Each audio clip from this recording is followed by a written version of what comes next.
And so those of you who are curious, yes, this whole session will be recorded and you'll be able to watch it again later. So without further ado, Brandon O'Sullivan, so happy to see you again. Thank you for being here with us.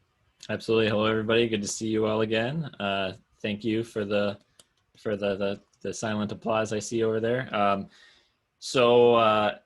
There's bound to be a little bit of overlap because we've talked about the same, the same things many times in many different ways. So I'm going to try to be kind of clear and concise and focus on how this may relate to you as far as continuing the discussion of last week of starting your own or emceeing or hosting your own concerts in whatever format you choose to do.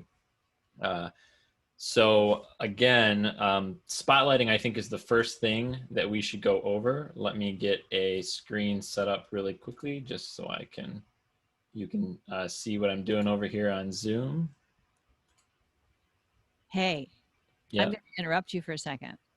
3 people posted in the text that they could see both of us. Oh, really? Yeah. I wonder, are those 3 people, could you please, are you on a PC? I had somebody else tell me that as not a host, they could see it. They could see 2 people spotlighted. And I'm wondering if it's a small difference between PC or Mac, because I cannot if I'm not the host. Nope. Elaine Romanelli says, see, we're getting off to a great start. Sorry, I just derailed everything. But Ashley says, I'm on a Mac Pro and see you both. So several Macs. So cross-pollinate. I wonder which view do you have in your upper right corner? Do you have speaker view or gallery view? That's a good question too. I have to figure it out. They're all saying speaker. Speaker view. Yep. Yeah, that's really weird. This gallery view. Okay, well. I think in all these new updates that Zoom is making, they've got a lot of bugs, especially in the spotlight feature. For sure. What's that? Another thing is what version of Zoom they're on. Oh, right. Yeah. What version of Zoom you're on is probably that is probably the biggest variable. While we're on the subject of that, Zoom releases a new version like every week almost. I would recommend, if you're going to do something like this pretty regularly, try to stay up to date. They put out, I think it was 5.2. Right now we're on 5.3, 5.32 or something. At 5.2 was when they added the high fidelity music mode, which made a big difference in the sound settings. So I would always recommend be up to date on the newest one. And also, whenever you have any artists that are going to be performing for you, I always send them a link to go download the newest Zoom to make sure they're up to date. And then also I'll send them the YouTube link for the video I made for how to set up the settings correctly with the new updates. And that's something that that we can share with you guys after in the links for that. Those videos, you can feel free to use any of the YouTube videos. I put together little tutorial videos, however you want. You can watch them yourself. You can share them, send them to any of your artists. That's what they're there for, so I don't have to repeat those things over and over again a couple more times. So use them however you want to, please. Like you use it however you wish. All right, so now I'm going to go over these nuances in spotlighting. So let me make sure I got this set up right. Never mind. That's going to be too weird. Here, let me stop my video. There we go.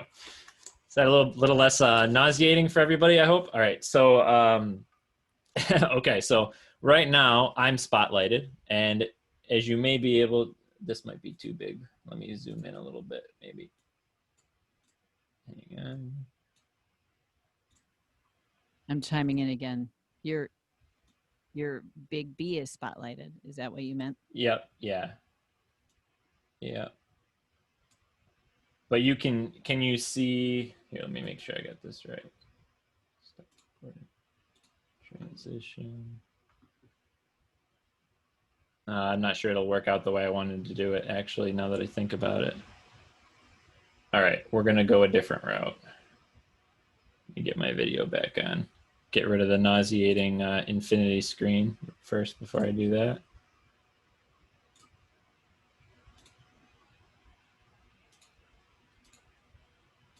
All right. Well, that was worth a shot. Would have made things a little simpler, but there's another way we can do it. All right, so spotlighting, the issue that I'm going through right now is making sure that you guys can see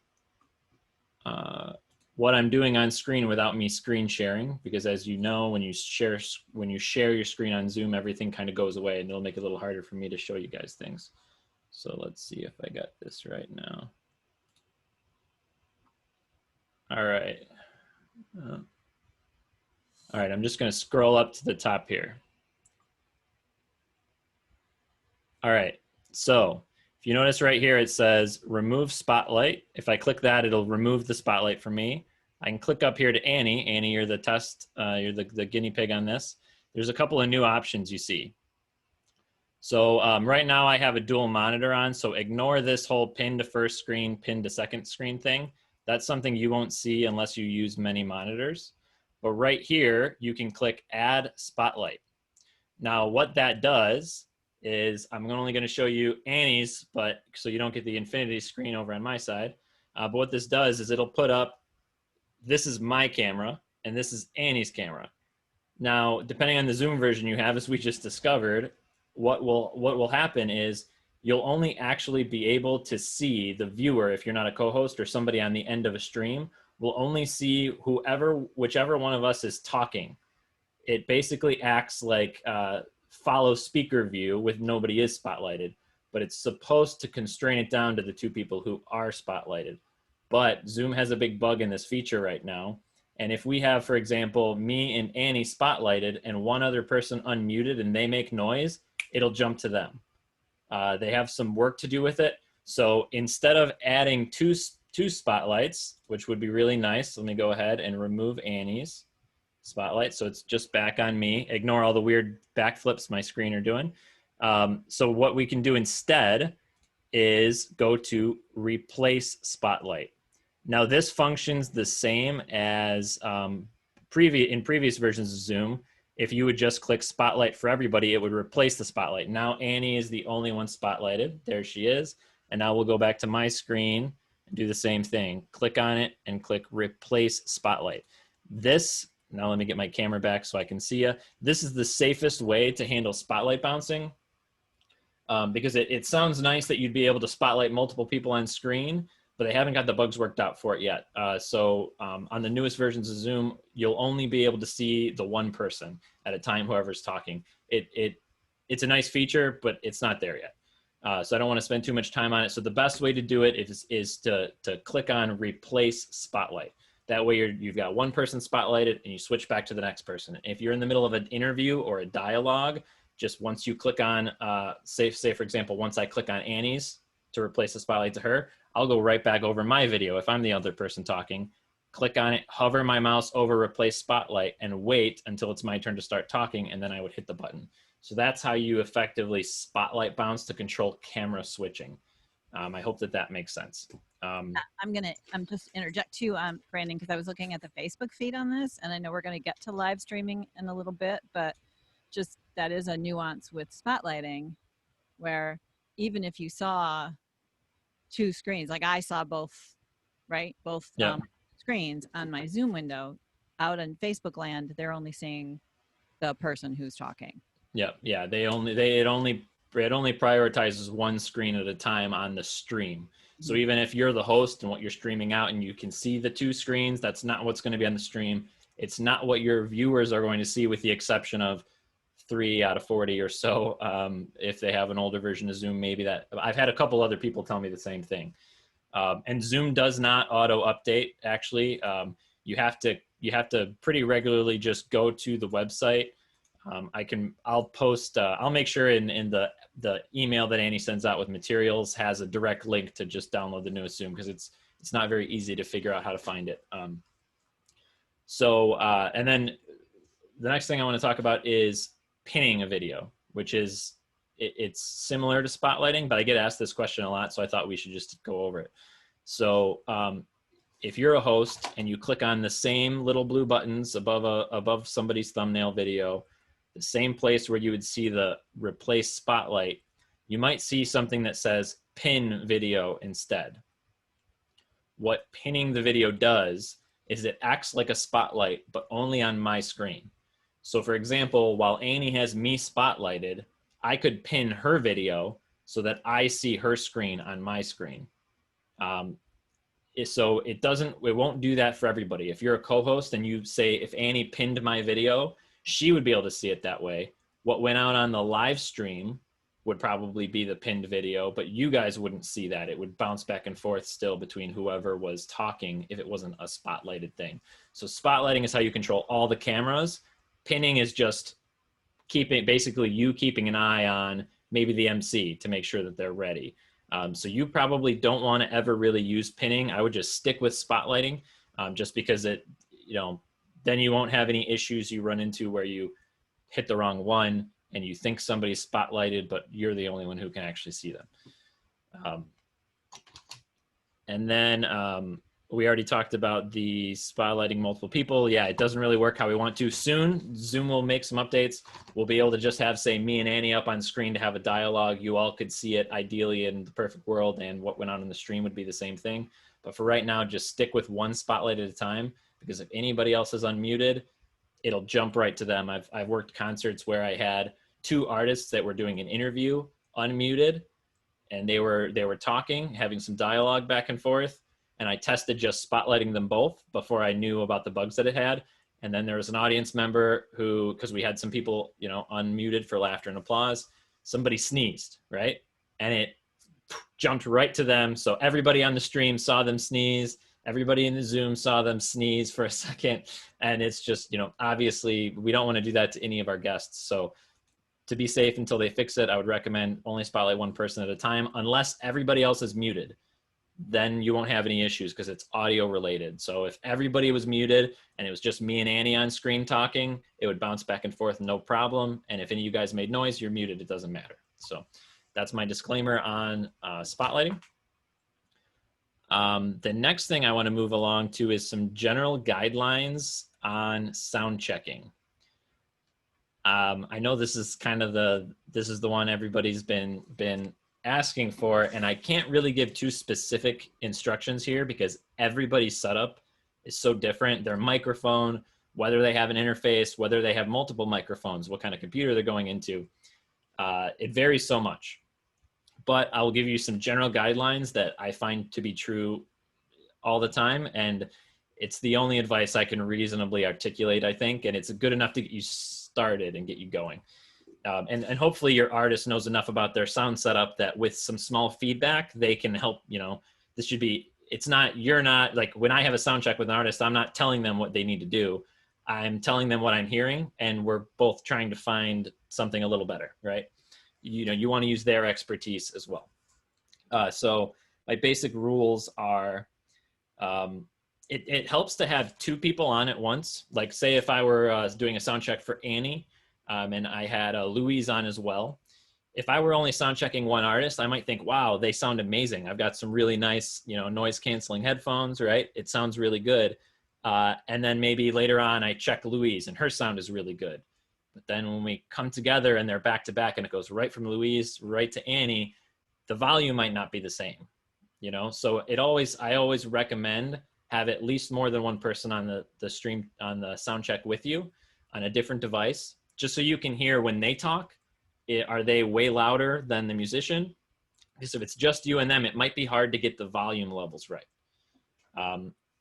So there's that. And then also, I try to get the artist to be as loud as they can volume-wise without any distortion. If it's too loud, you'll probably hear it, and it'll probably be in the instrument, at the higher notes. It'll kind of sound distorted. It'll like a little bit, it doesn't sound clear. The clearness kind of goes away. So what I try to do is to get all of the artists as loud as they can up to the point where I think it's about to they call that overdrive, by the way, when it distorts because it's too loud. So I try to get them right up to that point, and maybe even if I hear it, I'll drop them back just a little bit. So I want them to be very loud and clear to everybody, but I don't want that to happen. So I'll also have all the artists do basically give me a little spectrum, like play something on one end that's a little softer, like what's the softest you're going to be playing, and then what's the hardest and heaviest and loudest you're going to be playing. I want to hear both of those, because whatever the final place we settle, it needs to sound good for both of those things. So that way they don't have to make any adjustments to their sound or move their mic when they switch songs. So first I'll make sure that it sounds good while we're loud. There's no overdrive. We're in a good place. Then let's go back and play something soft again and make sure I can still hear you. And then the other thing is most artists probably have a one mic setup where they have one mic that's just picking up an acoustic guitar and their vocals. Hopefully it's an external mic. Sometimes it might just be their computer as well. But the trick with one mic is you want it to be on level with their voice, right? So they're singing right into it. If it's too low, or if it's halfway between their mouth and their guitar, it's probably going to be picking up way too much instrument, and it'll be hard to get a good balance. So for example, if somebody is just on, if I were playing music right into my MacBook Pro right now, which happens a lot, and I've had a lot of artists surprisingly be able to get pretty okay sound just going into a phone or just going into a laptop. It would need to be a newer one because a lot of older laptops, their mics were not good. But what I would say, if I were playing music right into my MacBook right now, what I would do is I would stack it up on some books. So that way the microphone is more level with my mouth. And that way, you know, and also I might even pivot a little bit. So the bowl of the guitar is not blasting directly right at the microphone. That's something, if we have trouble with people who have one mic, sometimes we get it up to their level so I can hear the vocals really clearly. And if they have a really boomy guitar that's just very loud and projects really well, I'll just have them kind of pivot the guitar a little to the side. That way it's diffusing in the room and it's not blowing directly at the microphone. And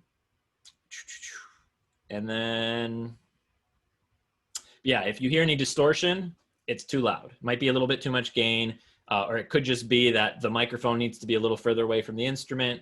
But those are the best general guidelines I can give for a sound check.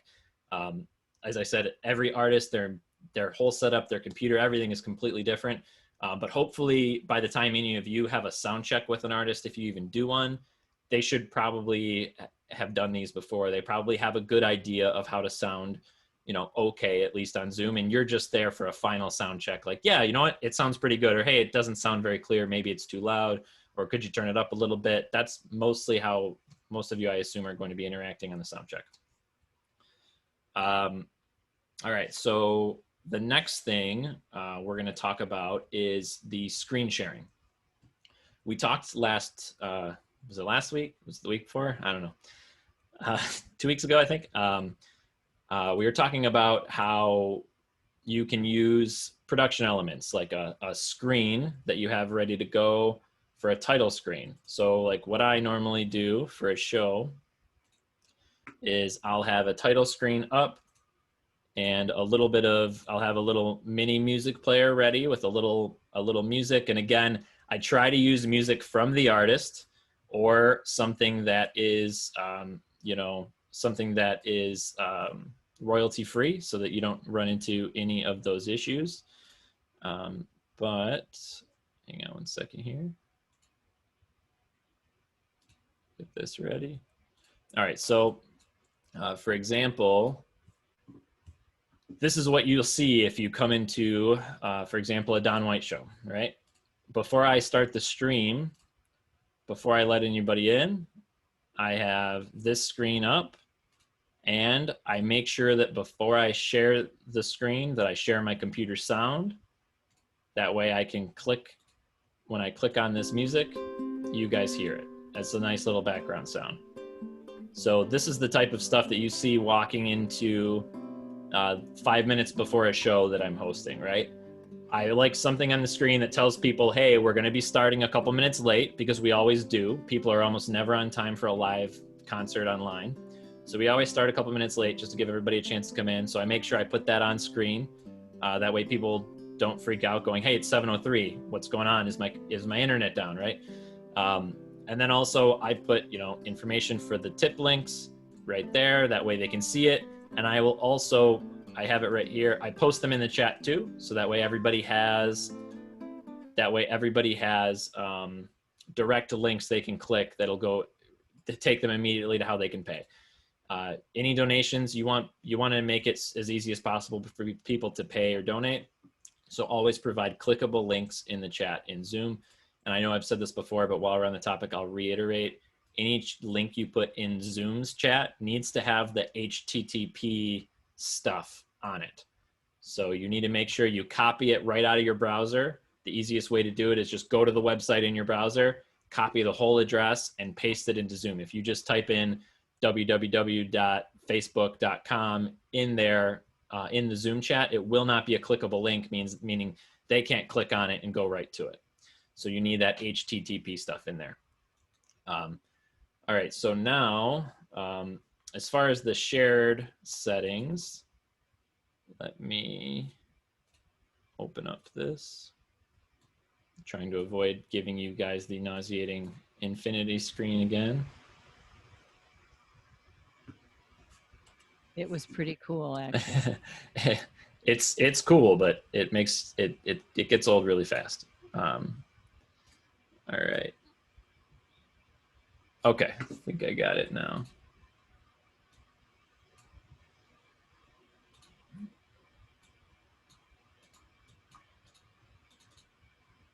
All right. What's going on? Here we go. Make sure you guys can see it okay. All right. Cue up the video. All right, so can you see my Zoom window now, Annie? Can you confirm? Yep. Okay. All right, so just to go through some basic settings for screen sharing. If you go into any of the, click down here next to the mute microphone to go to audio settings or the video settings, any of those will take you to this settings window, and then you can click over here to get to all the different options. So right now we're going to talk about screen sharing. For me as a host, I always make sure that I keep window size when screen sharing, maintain current size. I don't want my whole Zoom to reorient my entire desktop every time I screen share, because doing what I do, I need to make sure things are organized. So I make sure I keep that. If I were to put full screen mode every time I screen shared something, it would take up the whole screen and mess up all the organization I've got with all the different windows. And then make sure you've got this checked, scale to fit shared content to the Zoom window. If you don't, then what you're sharing, if it's really small, might just take up a little tiny bit of your camera that people can see. Side-by-side mode, what that does is when you share, or when you're sharing a screen, or when somebody else is sharing a screen, this is how you view it. These little thumbnails that are up top will pop down on the side right next to this participant window. You can turn that on or off. And then it is important to make sure you have silence notifications when sharing desktop. That means your email, if you get an email in the middle of a screen share, Zoom will filter out any of those sounds from your computer. And then Brandon, I'm sorry to interrupt, but yeah. is there a way for you to make this a little bit bigger? Can you? Yeah, one second. Here we go. Is this, hang on. Is that better? Oh yes, I think much better. Okay. All right. Cool. All right. So then go down here into the advanced. So again, this is just in the regular settings in share screen. If I click on advanced, there's a lot of nonsense here that you don't need to worry about. But the most important part is share selected app window only. Make sure that that is checked. Because then if you're sharing one window and you've got something that kind of overlaps it a little bit, you won't also be sharing that little corner that pops out. But the important thing too is screen capture mode right down here. You open this up. If you click on this, if you hover over this little question mark, you'll see a little pop-up and it says learn more, and this will take you to the Zoom website where they explain in detail what all of these things mean. But to give you a very, very rough explanation, I have advanced capture with window filtering on, and what that does is anytime I'm sharing, Zoom will filter out any Zoom windows. So for example, if I have the chat popped up over a picture I'm sharing, you won't see it. That's all that means. So if I had it get set up without window filtering, it means that when I share my screen, all of Zoom's windows will appear if they're over top of what I'm screen sharing.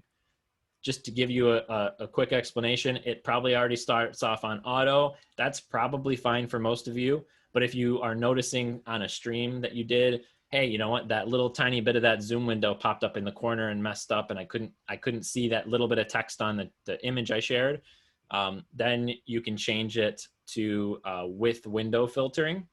But again, I'd recommend just clicking on this little, clicking on the learn more right next to the question mark next to screen capture mode. It'll take you to the website and they'll explain it in, you know, a lot more words than I just used, but you'll get the idea. And then, so now that we've gone through some of the settings for sharing screen, now, in order to share a screen, if you're the host, you should see, let me resize this a little bit. Down near the bottom of the screen, you see this little green share screen button. Actually, let me zoom in a little more too. All right, so you see this little share screen button. As with all weird things in Zoom, right? There's a main button and then there's like a little settings button that goes right up in the corner. Same thing with share screen. So if I click this share screen button, I can, hang on. Oh. Trying to resize this for you. This is what pops up. You see this little share screen window where it's basically telling me what would I like to share. So I could share my whole desktop, which means everybody sees everything on the screen, or like I have a couple of desktop monitors, so you won't see those, so you can ignore those. And then the next option is to share specific programs. And that's what I always recommend. Like, for example, when I shared that video or that image of the pre-show, I clicked on this. This is just, this means that anything else that happens on the desktop, it's only showing this program. It's only showing the image that I have selected. And the reason I do that is because if I accidentally open up my email and it pops in front of it, it won't be broadcasting that out to everybody, right? So I always recommend just select the specific program you want to share. That way you don't share anything else on accident. Also, always make sure this is checked, optimize screen share for video clip.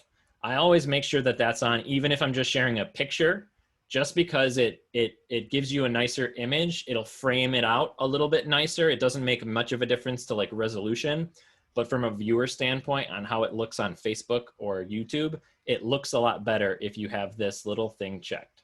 So let me zoom in a little bit here, make sure you guys can see that. So again, I always make sure this is checked, even if I'm just sharing an image, but share computer sound is a really important one, right? So if you're just sharing a picture, if for example, like I have sometimes during a show I do with Don White, he'll be playing a song and I'll put a picture, like a photograph of him and his wife, you know, from years ago, I'll put it on screen. I don't want to share my computer sound then, right? Because I don't want anything to interfere with the sound of him playing. So it's really important that I don't share computer sound in that instance. That's a rare occasion. I don't imagine too many of you will be doing, you know, image overlays for artists while they're playing music. But still, it's important that if you're trying to play music for a background sound while you've got a title screen, make sure you have that turned on. Otherwise, the computer sound will not come through. But if you are, for example, watching a YouTube video on the same computer, that audio will also come through the stream and will also get broadcasted to everybody in Zoom. So it's important that you check this little thing and make sure that you've got it right for whatever you are using it for. It's always safe to not share the computer sound unless you specifically want to share music. And if so, make sure everything else that makes noise is turned off. And then there's some other options which we can go into maybe another time, but under the advanced option, you can specifically do like slides, like a PowerPoint. I haven't used that. It's a new thing. I'm sure it's pretty glitchy.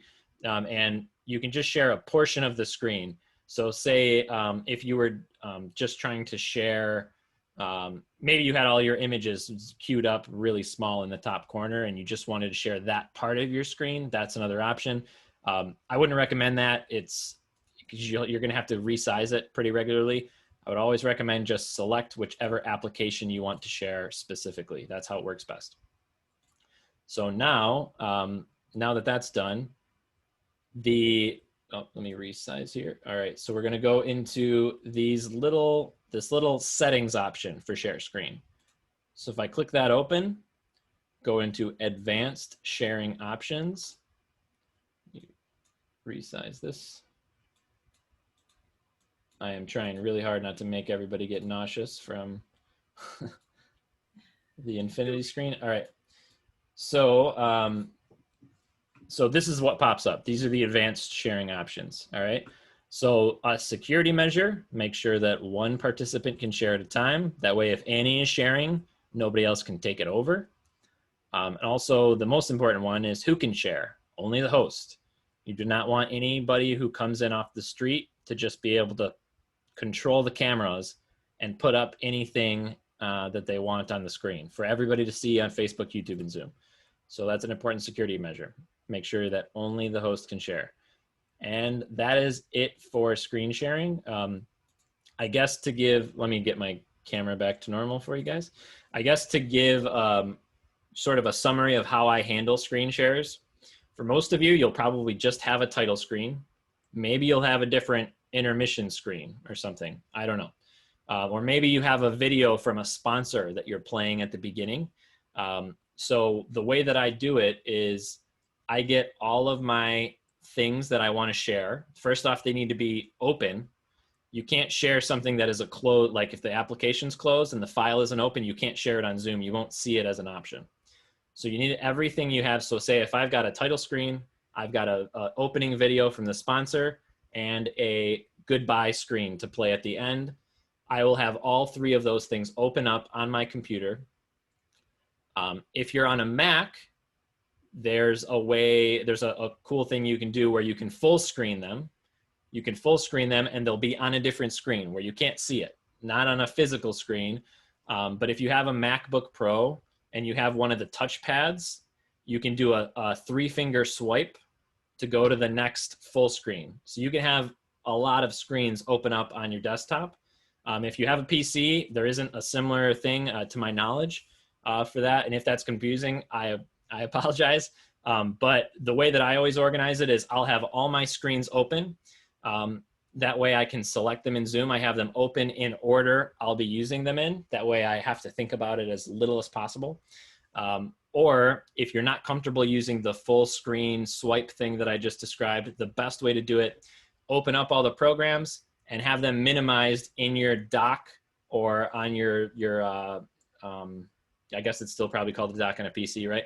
Have them all minimized in order you're going to use them. That way you just pull up the first one right when it's time to share it, and then you can close that down, get rid of it, pull up the second one right when it's time to share it. Being organized on an event like this I find is really, really important, especially if you're managing a few different chats and you want to make sure you have links ready somewhere that you can just copy and paste them so you're not having to worry about typing in a Zoom chat, in a Facebook chat, in a YouTube chat. So the way that I handle that is I have a notes application, which is something that just comes on a Mac. Any Word document will work. I make sure I have everything typed out ahead of time. Go ahead, Annie. Sorry. It's okay. My little finger fan. Yeah. This was really good info, so I didn't want to necessarily stop you. It was just, Okay. I was going to interject because this is all really like to summarize what you're talking about here about being organized. And my guess is that, I don't know, most of the folks are probably going to maybe do like one screen thing that they're right at the beginning, you know, or maybe periodically with tips and whatnot. And so we've had a handful of questions. Okay. So I thought maybe we could address, because I know we still have to touch on live streaming. I think that was kind of. Yeah, the live streaming, I do have a video link. I realize on my YouTube page I shared with Annie that will show you exactly how to do it so we can talk about it a little bit, but I don't think we really need to go into it in too depth unless people want us to. Gotcha. Okay. All right, good. Well, I'm keeping an eye on Facebook to make sure that I don't show up when I ask the questions. But if anybody wants to ask their own question, feel free to use this raise hand thing. But we've had a handful of questions in the chat, and I think some will be fairly quick. Okay.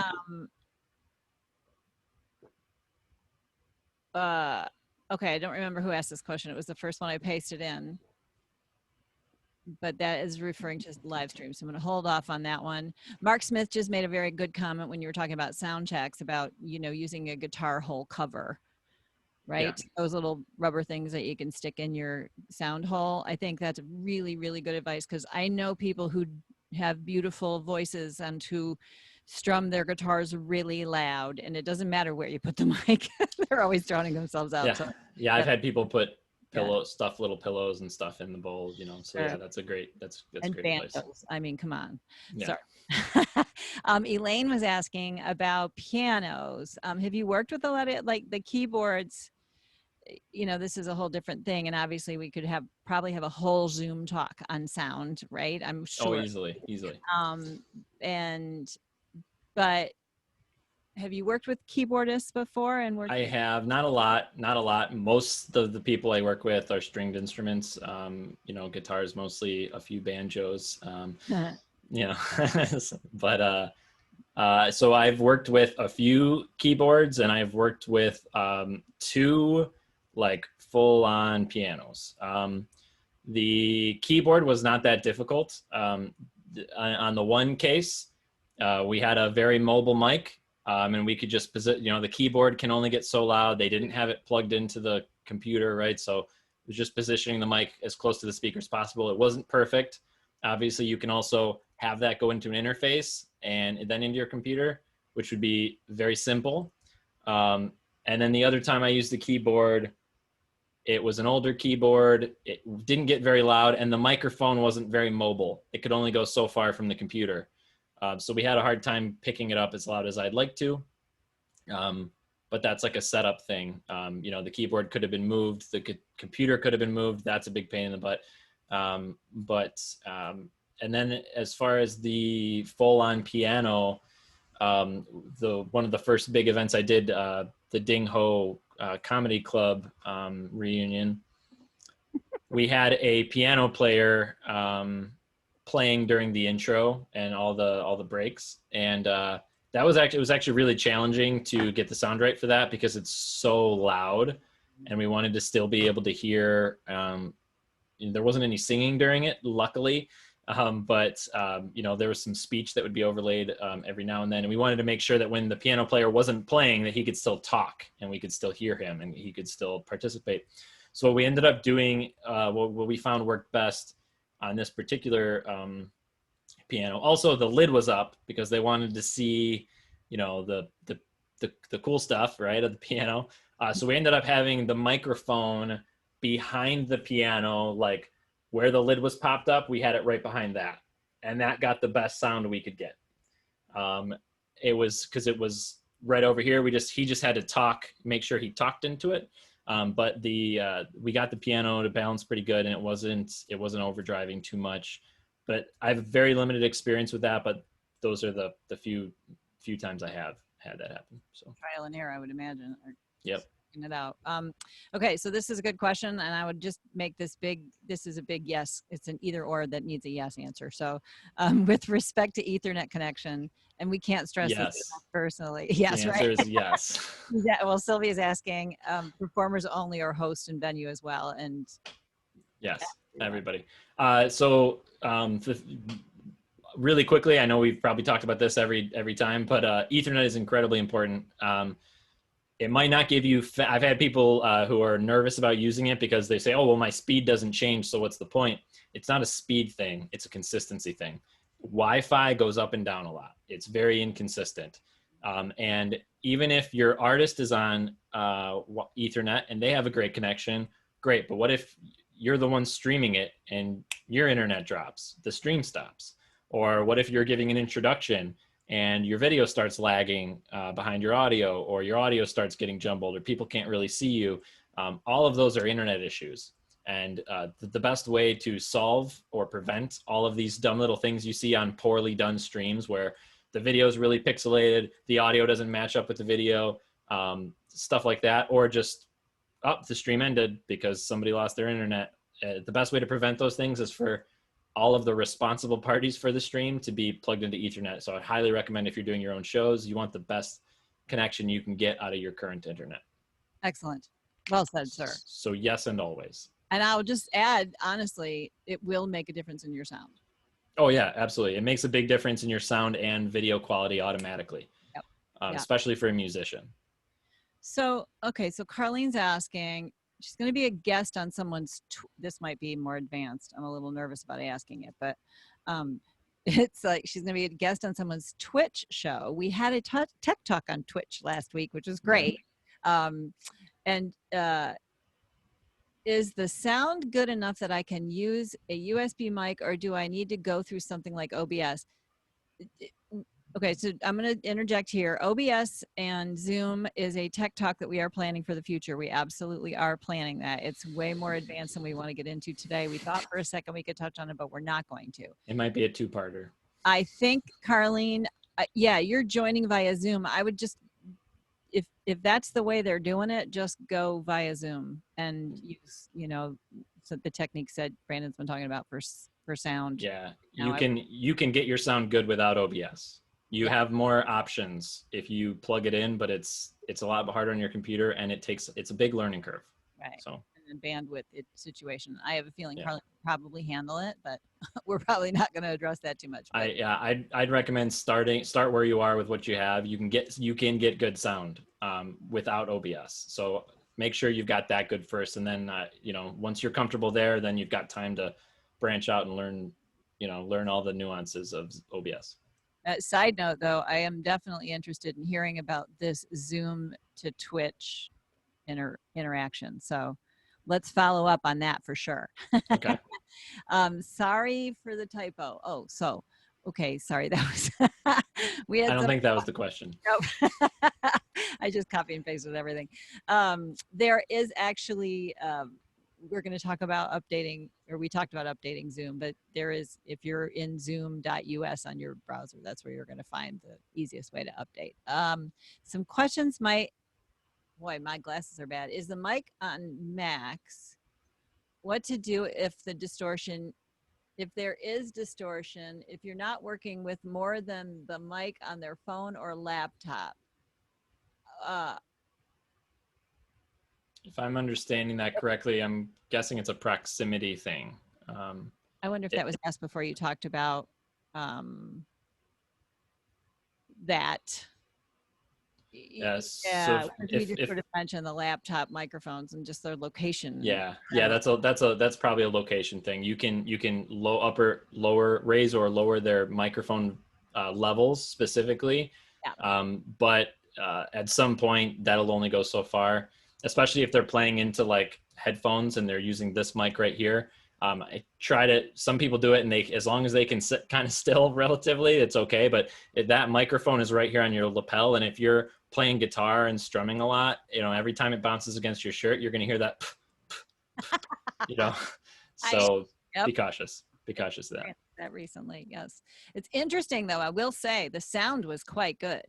Yeah, no, I mean, those microphones and those headphones are great. It was really good. I was surprised. Yeah, they're really good microphones, but you just got to be cautious of them moving too much. Yeah. Okay. So this might be a quick answer. Can you pin a chat? No, not in Zoom. You can't pin any particular thing on a chat in Zoom. So what I normally do is that's why I have my links and everything ready to copy out of a Word document. That way you can paste whatever you want at any time. So maybe it's every second song, you'll repaste the donation links or just during an intermission. You can do that on Facebook. You can pin a comment. On YouTube, you can put all those links in the description, but you can't pin a comment in the YouTube chat as well like you can on Facebook. And there's nothing you can do with that on Zoom. Yeah, cool. All right, well, Chris asked this question, and I think you may have been answering it, and I'm going to ask it anyway because I think it's a good one. He says, I have a video countdown clock with audio. How can I use that with Zoom? All right, so sorry for that.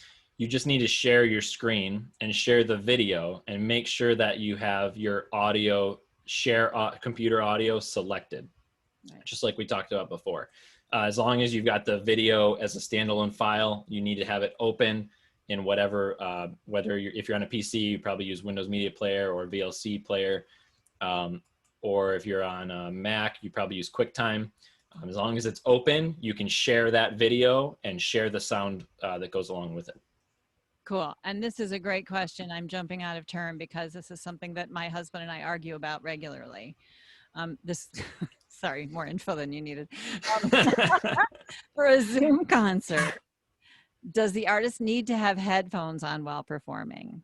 No, that is one of the bonuses of Zoom as opposed to any other way you could stream. Well, not any other way, but most of the ways that everybody knows about. So on Zoom, the cool thing about Zoom is while there's many ups and downs, they have very specific and customizable sound suppression, right? So sound suppression is what Zoom does that makes it have such good, quick connections where we can all talk at relatively the same time.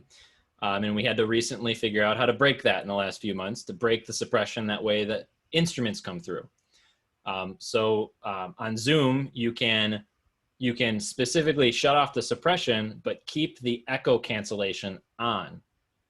If you're on Restream or StreamYard, the artists and everybody involved has to have headphones on because you can shut off the suppression, but you cannot leave echo cancellation on. So if I'm playing on Restream or on StreamYard and I don't have headphones in, everything that comes through my speakers, if Annie's introducing me and I'm unmuted, her voice is going to echo right through my microphone. So and while I'm playing, Zoom is really good at recognizing things from Zoom that come out of the speaker and ignoring them as long as your speakers aren't too loud. So on Zoom, no. StreamYard and Restream, yes, they need headphones. Cool. Okay. Before we go on to the live streaming part, I just have to say, okay, it's 5 to 3, and I have become less concerned about stopping these in an hour because frequent feedback from everyone is that there's not enough time, that these are too short. And I get the feeling that this is probably one of the reasons because there's a lot to cover and people are interested. And as long as you're still hanging out with us and still, don't mind us being here, we're here for you. So we're going to keep going on this one. I do want to bring Louise into the conversation for, oh gosh, Stephanie, you're late. Sorry. Rod tells me I shouldn't say everything that pops into my head. Certainly not in front of 30 people. I apologize. Stephanie's one of our board members. Hi, Steph. Okay, so Brandon, Louise, there you are. Hi. I am going to replace Spotlight for a moment. Look at me. Yes, you are. Something cool. Woo! Hi, Louise. Hey, Annie and Brandon and everyone. I'm taking copious notes because even though I have now run 16 shows, I still learn every time from Brandon. A couple of things I was going to bring up, and of course the show that I'm working on, which is on tonight, Bruce's showcase show, we have multiple performers. So it might be a little different message, but if there's venues that are planning on doing that, just a couple of things. When you're admitting and you're the host, you've got the screen share up and you're admitting people come in, many people come in at the last moment or 5 minutes after the show starts. It's really hectic. Sometimes people come in and come out.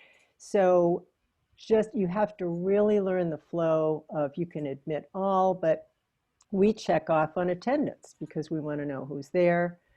And it's really, you have to have your eye on it. So that's why it takes at least 2 people to run these shows, sometimes 3, because that can be tricky, watching people and admitting people as they come in. So that's something that takes a lot of time. You have to keep your eye on it.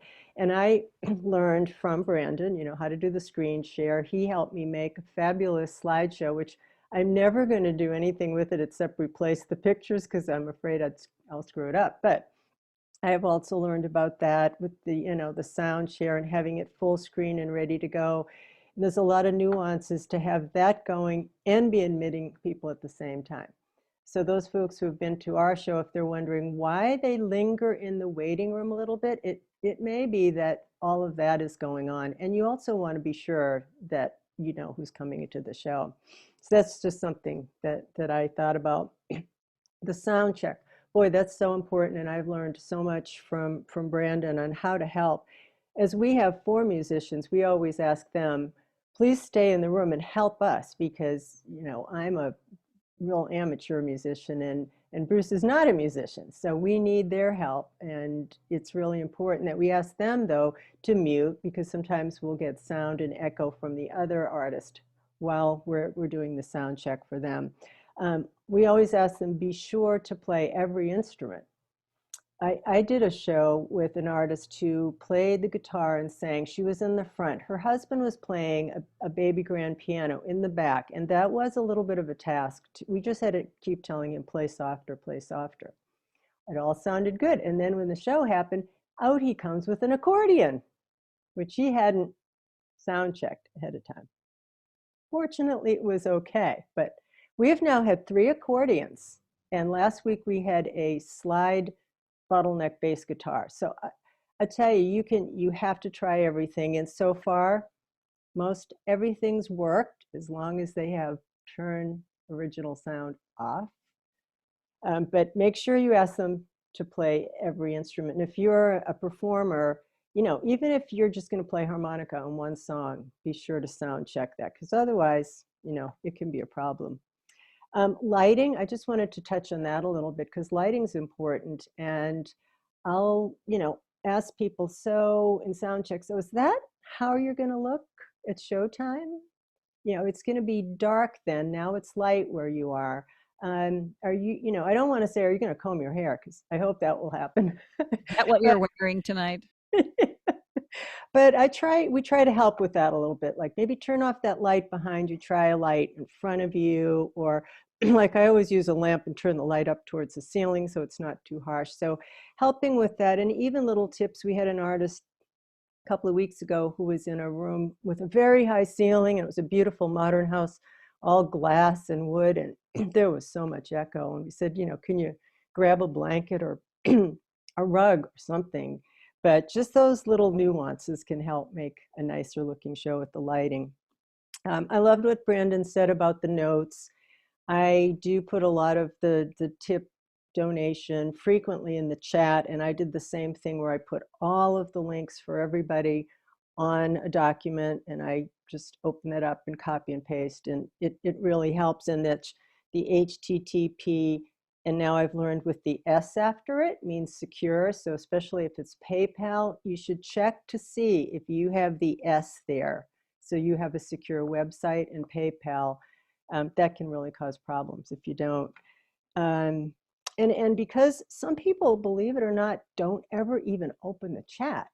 I mean, we give away a mug at every show, and I'll chat with someone, say, you're the winner, what's your address? And then I never hear back from them. So, you know, encourage people to open the chat and look at it. And I think that's why it's important to paste your links frequently. Just like when you're watching a Facebook live stream and there's a lot of people on and you say something and, you know, it disappears up in the chat. So, you know, some people will message me and say, I don't see where I'm supposed to donate. And I feel like, oh, I put it out there too much, but don't assume that it's out there too much. So if you're posting a donation link or a link to your website or something, you know, put it up there pretty often, and hopefully you have someone helping you, you know, doing all this. But those are just a few of the things I thought about. We love doing it. The sound quality has been great for all the variety. One thing that I had to deal with, and this was before the changes in the spotlight, we did a blues jam. And each artist sang a verse and a chorus from a traditional blues song. And it was my job to follow along and change the spotlight when each person came up.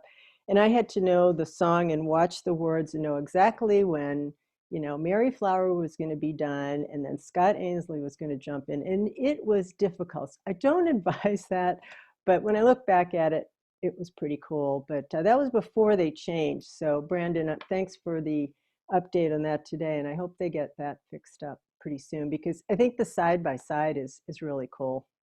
So, but anyway, those are my thoughts, and I am happy to help anybody with the kind of things we do. And I can't thank both of you, especially Brandon, enough for all I've learned.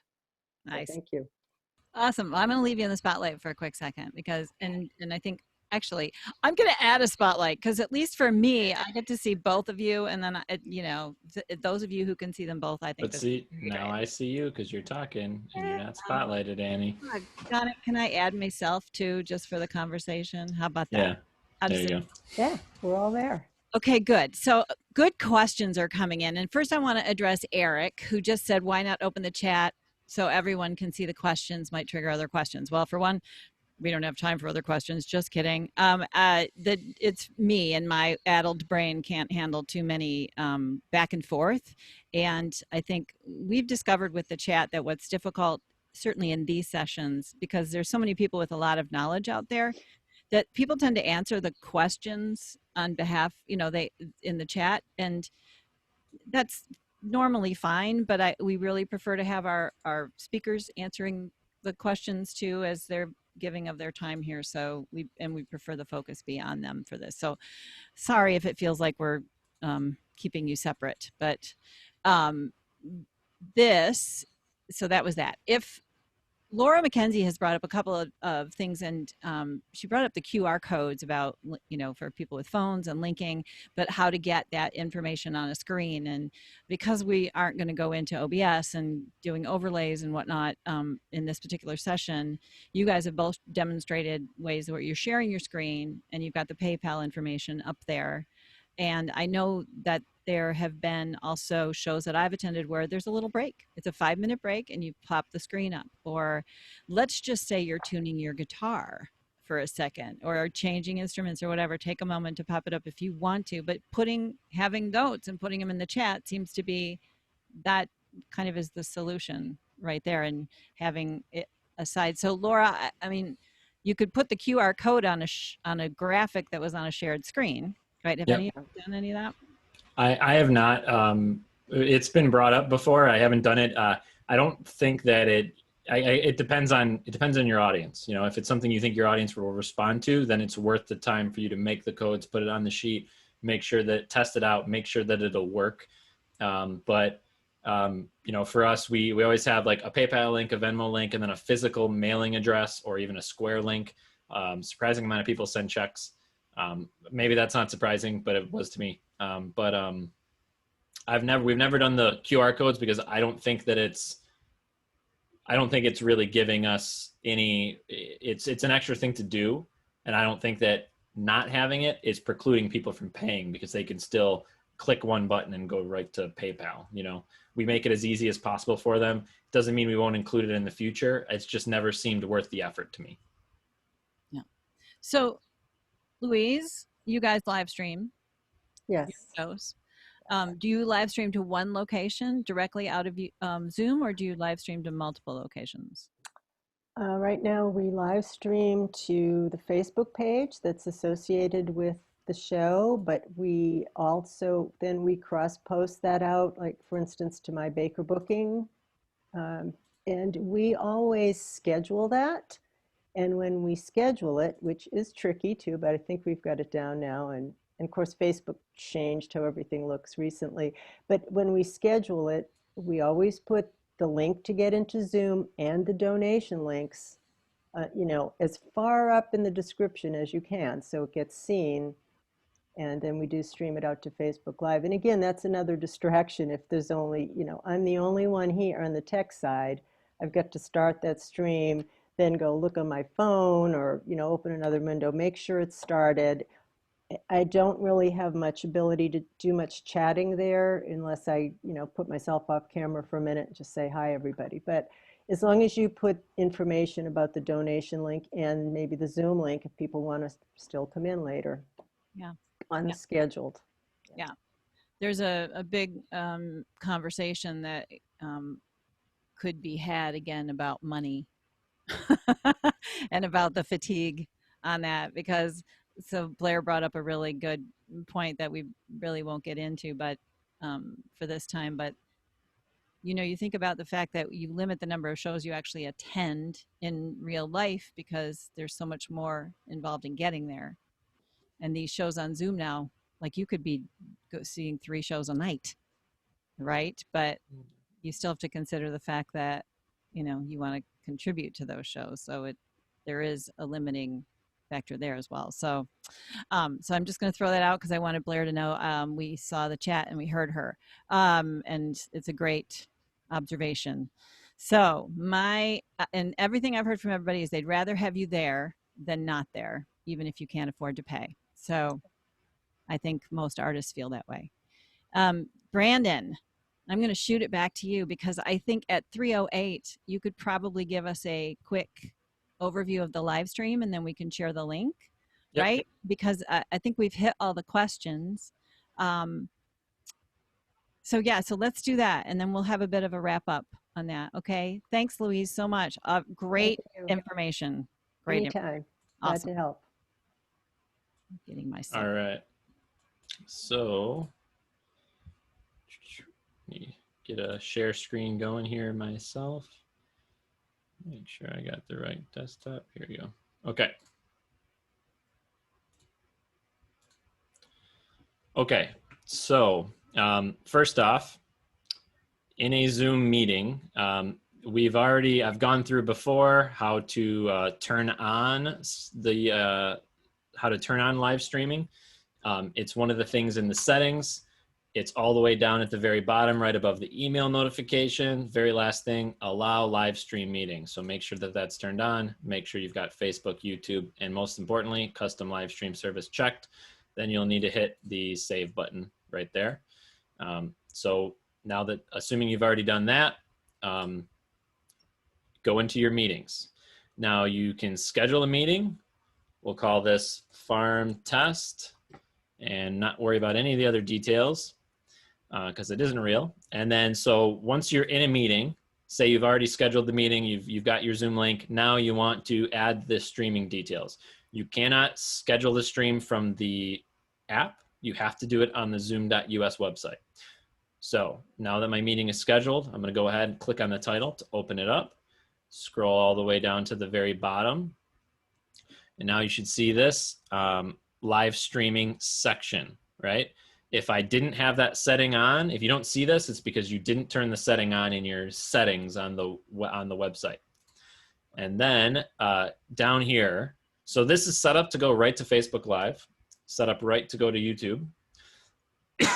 But if you want to do the custom live streaming service, you have to click on these blue words here and set that up. Now, a quick explanation of why you'd want to do that. All right, so in Zoom, can you see this picture now that I just switched to, Annie? Can you shake your head? Okay, just make sure I did that right. All right, so in Zoom, if you have live streaming turned on and you're the host, you'll see this little more button at the bottom of the screen right next to the share screen button. If you click on that and you click live on Facebook, what it'll do is it'll jump right to a Facebook page. You log in and then you're live on Facebook, right? If you click on live on YouTube, it'll create a brand new YouTube page and it'll stream. You'll have to sign into your YouTube account. It'll create a new page. You'll stream to that new page. But for most of you, you're probably going to want to have the links ahead of time. That way you can send it out to people who are purchasing tickets or just to your mailing list. So you give them a link that says, here's how to watch the show. So if you want to do that, you have to schedule the YouTube ahead of time.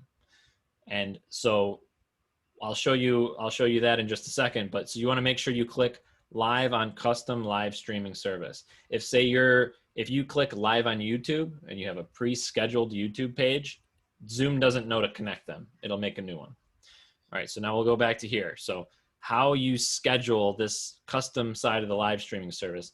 Now you can use this just to go right to a scheduled YouTube page, right to your Facebook Live, or you can use this is where you plug in the information for a third-party streaming service, like Restream, for example. So to show you really quickly, if I were in YouTube, all right, so right here, this is a stream that I set up. And I guess here to really show you really quickly how to do that, just go to your, go to YouTube, and then we'll click on go to YouTube Studio. Once you're in YouTube Studio, click Create and go live. and it'll take you to this page where you have to click schedule live stream. So right here, I can see all the ones I've already scheduled, or you click schedule live stream. This page will pop up and you'll have to put in the details. So then once you put in those details and hit save, it'll pop up on this list. Can you see this, or is it too small to? No, we can see it. And actually, we did do Tret Fury did a TED Talk on live streaming on YouTube, which is also on our website. So we'll. Yeah, and I've got a video with more specifics about this, but I'll just walk through where to get. Yeah. Where to get? Maybe I'll use Facebook then if Tret did YouTube, but where to get the information.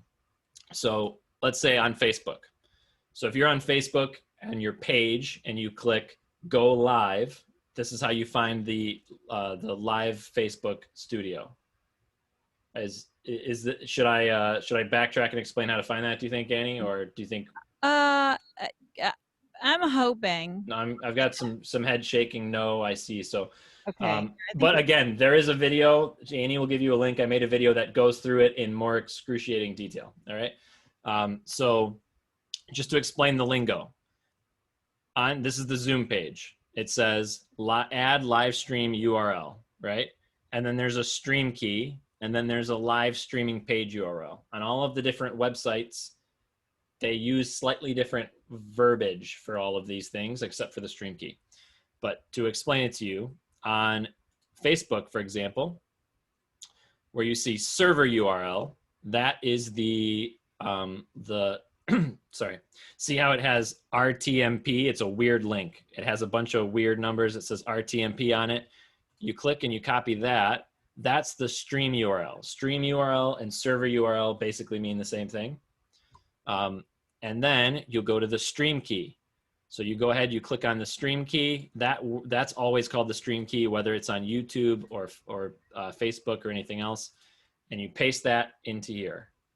And now the live streaming page URL, what they're looking for here is what link are you sending to your viewers to watch it?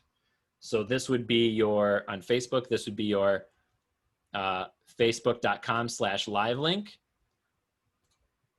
And you paste it in there and then you hit save. And so now once that is done, if I'm in Facebook, or if I'm in Zoom, sorry, I've already scheduled the stream.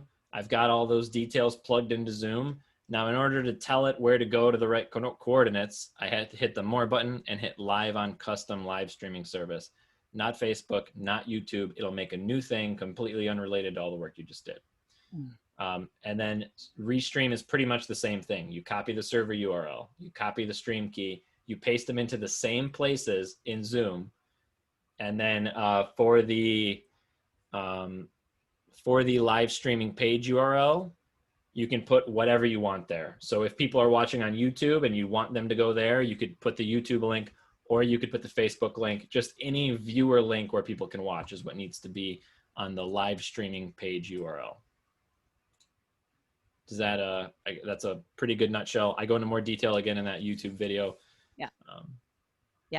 Yeah, no, I mean, I love it because you also did a Restream, which I love. And for me, like right now, what I want to interject is that I use Restream even when I'm only going to one place.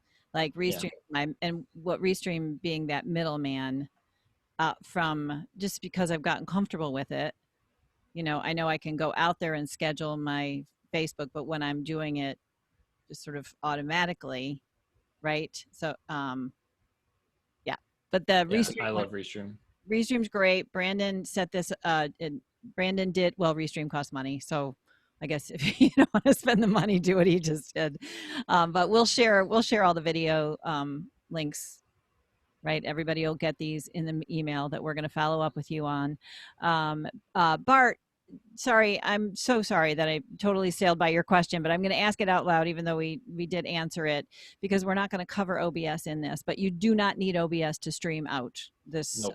You can do this right from Zoom, and adding OBS just complicates things. So it's a different level of crazy that we're bound to get into at some point. Yeah, we will. Again, that OBS one will probably be a two-parter, I'm guessing. Yeah, I know. Well, it'll be a two-parter and then some, because I have to tell you, and I'm gonna I personally, again, think that so often that I know what's going on with Zoom, and 1 minute I think I'm doing it right, and then something goes wrong. And you all, those of you who have attended a number of these sessions, have probably seen me fumble over this whole screen sharing thing. I tried to replicate my issue with Brandon before we went live, and of course it worked like a charm. And it did. It's like taking your car to the dealership, and it's not sputtering the way it does. And I had just updated Zoom, so maybe some of these settings that you show me were the reason, or I had a separate browser window open or something. My last bit of advice for everybody is don't panic, and don't like, try to have fun with this, I suppose, if that was anything, because there's people out there fumbling their way around live streams, and you as hosts could turn this into just a funny little moment. And I've seen some really like just funny people getting started on this, and it's okay. Like, we're all learning. Nobody is if there's really slick shows out there, sure, but this is how you do it. Dive in and do it. Don't let it scare you. So You don't get good at anything without messing it up a lot. So, absolutely. Have private little shows. Did you know that you could set up a private, like a Facebook? So what you showed, Brandon, that live thing that you set up, that you scheduled, could have been a private that only you see. yep. Yeah, you can set up a Facebook Yep. Facebook as a test broadcast that only you can see if it's on your page, or any admins on the page can see it. That way you guys can do a test with an artist before they go live and make sure that everybody feels good about it. I have, before we move on from the live streaming, I have one big important note that I forgot to share. And it's actually one that I got an email from Louise about, I think last week. There's a small change to Zoom in how they handle streaming. This probably will not affect 98% of you, but just in case you're doing what, say, I do, or what Louise does, where we're kind of running a meeting on somebody else's account, sometimes is the case. You have to be signed in to the account that scheduled the meeting in order to initiate the live stream. That did not used to be the case a couple of versions of Zoom ago. For example, most of my clients use my Zoom account, but for Don shows, we use his account. And it used to never be a problem. I would sign on. You have to be the host of the meeting to initiate the live stream. That's the only difference between host and co-host. You have to be the host. So Don would make me the host the minute I would sign in. And then I would go to click live stream at the right time, and it would start, no problem. But some security setting recently, when I hit live stream, if I'm not signed into his Zoom account on my website or on my computer, it'll say I don't have permission to live stream. And then I'll remember, and I'll have to sign into his. That probably won't be a problem for most of you, because you're probably just using your own account.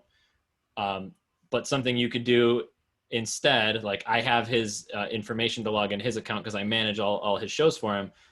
But if that weren't the case, he could start the live stream as the host and then make me the host right after. And that would be a way to circumvent all of that stuff. But that's a stumbling block that I fell into right before a stream a couple weeks ago. And I know the same happened to Louise. So I just wanted to make sure I brought that up.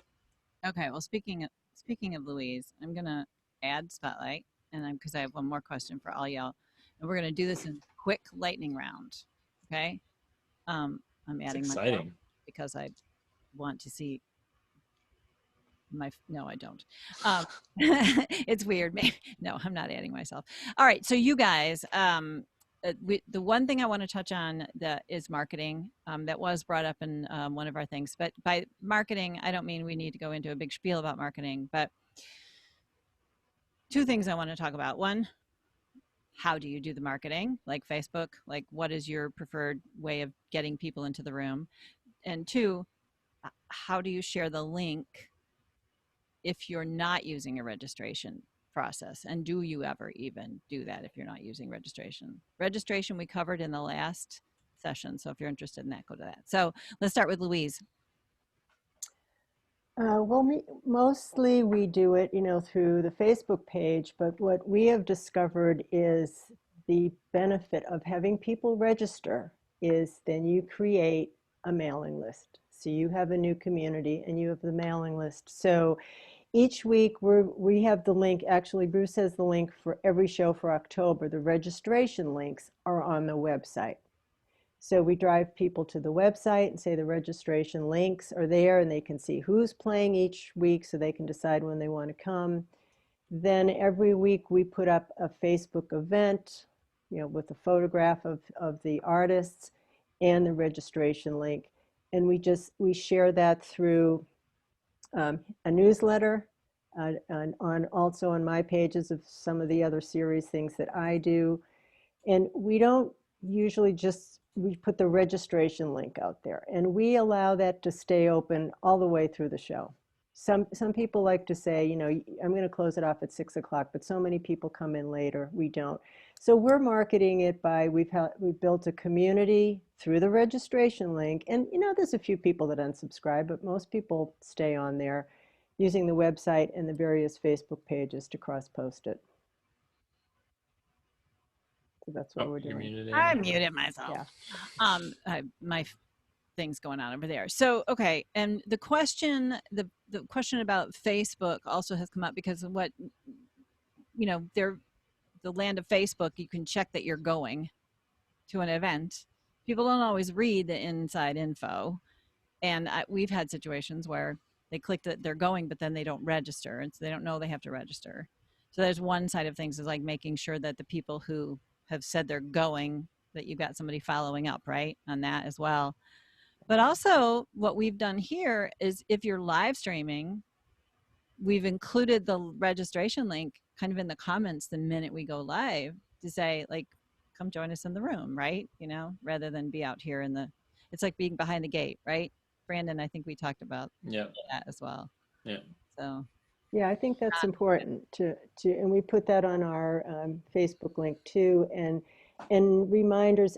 Our series, or Bruce's series, I should say, because it's ours, we probably have a good 25% of people at least that don't come.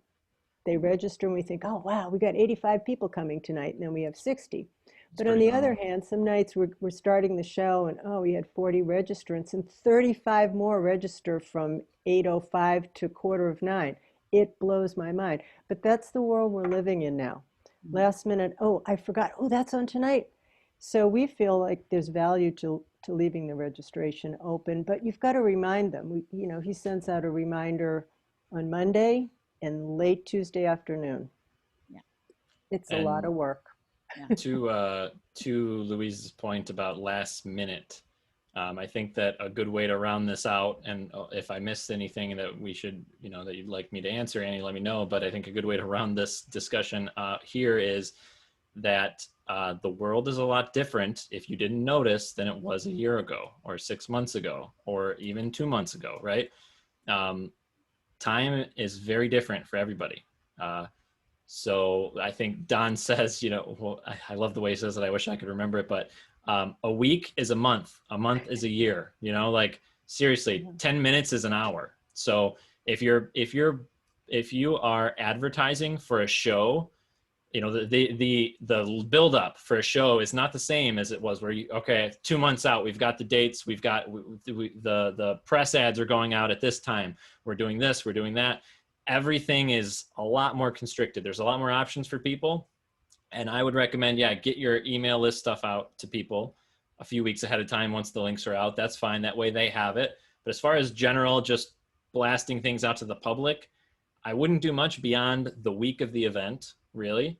And in all my experience with all the big events and registration, especially, 80 to 90% of all the people register the day of or 2 hours before the start time, very, very, very, very common. So I would say, as far as, do whatever you normally do as far as sending information out to all the mailing lists that are connected to the event. But as far as if you're talking about doing like a Facebook ad, for example, I would keep all those things within 24 to 48 hours of the event. And the day, like if maybe do one the day before or 2 days before and one the day of, within a couple of hours, and also on Facebook, one of the best things you can do is share event pages into other groups that of people who like the same kind of music. And then, you know, as long as the people who moderate the groups are okay with that kind of a thing, and it's not like against the rule, and then send people private messages directly. Hey, here's the YouTube, here's the Facebook, here's the meeting ID and passcode for the Zoom. I'd love it if you could join us tonight. People, you know, I understand feeling like you ask people to do too many things. Hey, I've got another show this Thursday. Why don't you come? People are busy. If they can come, they'll come. If they can't come, they won't come. And most people don't have a problem telling you that. So don't ever feel like don't feel like you're asking too much, you know? If you're asking too much, people will probably tell you, you know?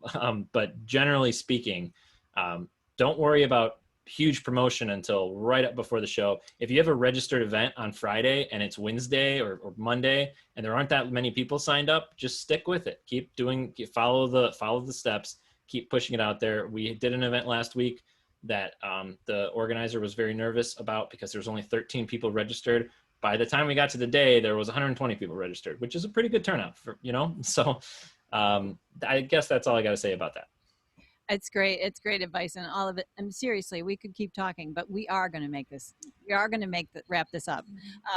I love these sessions, but I also think that there's so much more that other people have to share. I mean, aside from just us, you know, those of us, but I'm going to just big shout out, show your hands and your love for Brandon for sure, for all the great information. And if y'all want to unmute your videos, I'm going to cancel all the spotlights and put us on gallery view while I give you one last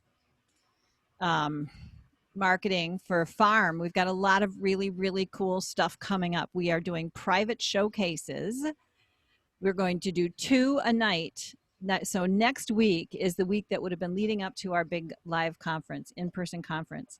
And so many of you would have been there in person and we would have been able to hug each other. But we sure hope that you'll find some time to join us next week. So Monday night, we're doing private showcases, Monday, Tuesday, and Wednesday, 9 o'clock Eastern and then 10:30 Eastern. I see indie folks here. Chris Valillo's here. He's hosting.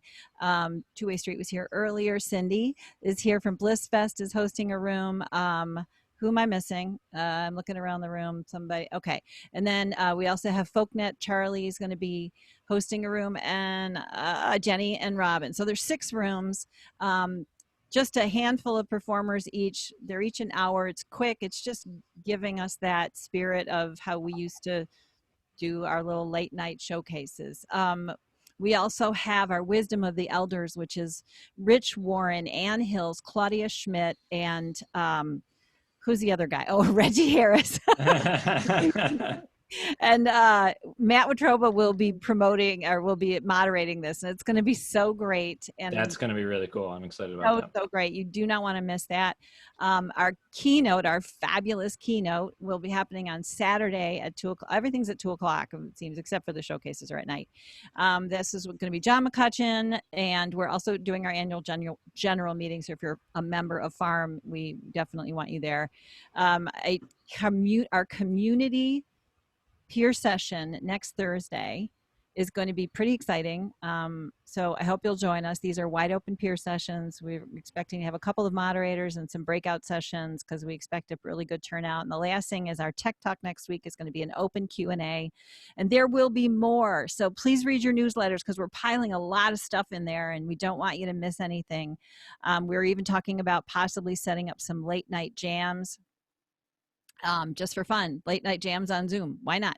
We had a couple of people ask if they could do it. I'm like, sure. Could you imagine being up at midnight, and watching a Zoom? Raise your hand if you've actually stayed up till midnight and watched a live stream. Oh, I love you people. That's so awesome. All right.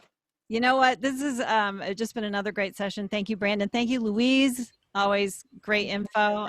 We really, really appreciate you. And this is the hateful farewell when we all have to quickly and abruptly say goodbye. Please watch your emails for all the info we're going to send you, and we'll see you next time. Thanks so much, everybody. Bye. Bye. Bye. Bye.